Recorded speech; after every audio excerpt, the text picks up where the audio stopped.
संयम म्हणजे घालय, पण त्या वेळेस माझा संयम सुटणार. त्या टायमाला सगळ्याचाच बाजार उठणार. कसं आहे मग, बटाटे, कांदे, मिरची, टमाट घेऊन गल्लीनी पळायची पाळी येणार. त्या टायमाला माग कुणीच नाही येणार. घ्या बाय घ्या, थोडीशी पीठ घ्या, डाळ घ्या. हा, संयम कुठपर्यंत असतो माणसाचा.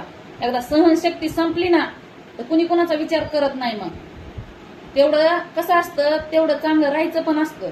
होऊन कुणाच्या वाटं जायचं नसतं, होऊन कधी कुणाचा छळ करायचा नसतो. नाही तर कसं आहे, घ्या बाई घ्या, टमाटे घ्या, बटाटे घ्या, वांग घ्या, मिरची घ्या. मिरची मिरची आणि मगच म्हणते त्याला कोल्हापूरची. काय ती काही गाडी नाही आयलानगरची किंवा संभाजीनगरची, कोल्हापूरची. मिरची कशा झटका मारती, असा झटका बसला ना मग माणूस नीट होत. काय मला वाटलं